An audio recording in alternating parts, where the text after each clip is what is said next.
Hey, Fred Minnick here with another quick down and dirty iPhone tasting. And today I'll be tasting the Yellowstone Limited Edition 2021 101 proof Kentucky Straight Bourbon Whiskey finished in Amarone cask. Now, Amarone is an Italian red wine, and I know it very well because it's my mother-in-law's favorite wine. And so we have it with turkey, we have it with ham, we have it with Italian food. I mean, it's one of the it's not something I would pair with a lot of things that we have eaten in my family, but she loves it so much we drink it with a lot of we drink it with a lot of stuff, and it's fun. It's fun. It's a fun wine, but it's also kind of like it's got some nice bitterness notes to it, a lot of black fruits, a lot of raisin notes to it. So I'll be really interested to see how bourbon finishes in one of these casks. I am unfamiliar with any other bourbon finish in an Amarone cask before. So I think we might be seeing some new flavors that we haven't seen in a barrel finish before. Now, I want to make sure that you all have gotten your tickets for Repeal Day Expo. So, look at that color. That is amazing. Woo! So Repeal Day Expo is my annual event where we celebrate the repeal of Prohibition. Last year it was virtual. It's virtual again this year. And I had to make that decision back in like August, September, which we didn't know where things were going. And I decided to keep it virtual. And it's a different kind of virtual world because you build your own avatar and you're walking around in Deggy World, and you can talk to people, but it's not like a Zoom call. I mean, it's like you're in a simulated video reality. It's like a video game, but lots of panels from the YouTube world. Mash and Drum's going to be there. It's Bourbon Night's going to be there. And my boy, Matt from ADHD Whiskey is going to be there. So hope you join. You'll find a link in the description. It's December 4th and 5th, but it's repealdayexpo.com. So here we go. The limited edition Yellowstone. Boy, that's coming off real bitter. I mean, really bitter. I'm talking about, like, imagine taking a bunch of like walnut shells and they're just kind of like all around the room, or walking into like a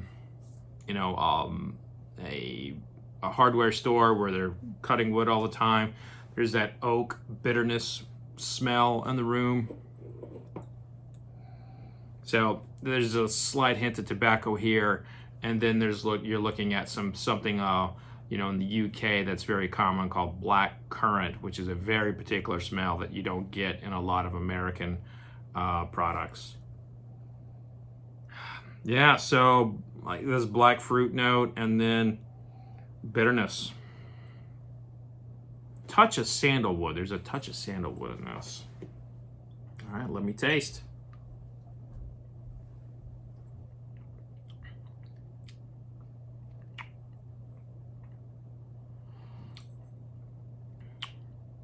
Well, doesn't taste anything like the nose. There's not a tobacco note here. It's not bitter on the palate. If anything, that black currant note that I tasted is amplified on the palate. There's a lot of fruit notes here. I'd say this is very fruity. So if you look at like things like plums, peaches, blackberries, there's a lot of that representation here. A lot of different types of fruit notes. And I feel like I got a slight hint of citrus there toward the end, but I need to retaste that. I don't know. That may not be citrus. And that's one of those things, like sometimes you get a note in a first tasting and like you're like, what is that? I gotta taste it again, try to figure it out. And sometimes you never figure it out. It just you just taste it and you're like, it's there, and you can't put your finger on what it is. And I don't want to say that's what this is, but it's a citrus, but it's not citrus kind of note.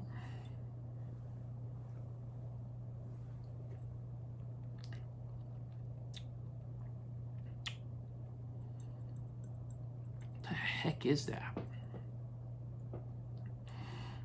So it's almost like a Grand Marnier. Like, so Grand Marnier, or some kind of, or Cointreau, some kind of orange liqueur, where obviously you taste the orange, but it feels, I won't say it's citrus, it's like Grand Marnier. So it's got like this hint of like orange liqueur.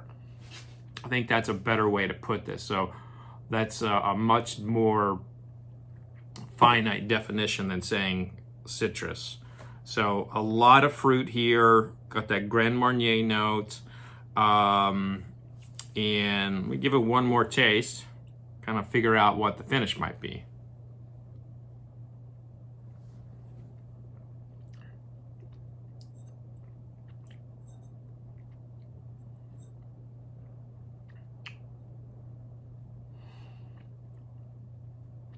Finish has kind of like this dried apricot note. So this is a Fruit City. It's a Fruit City bomb, and you know, if you're into fruits, if you're into that kind of variation from traditional bourbons, I think you're going to love this.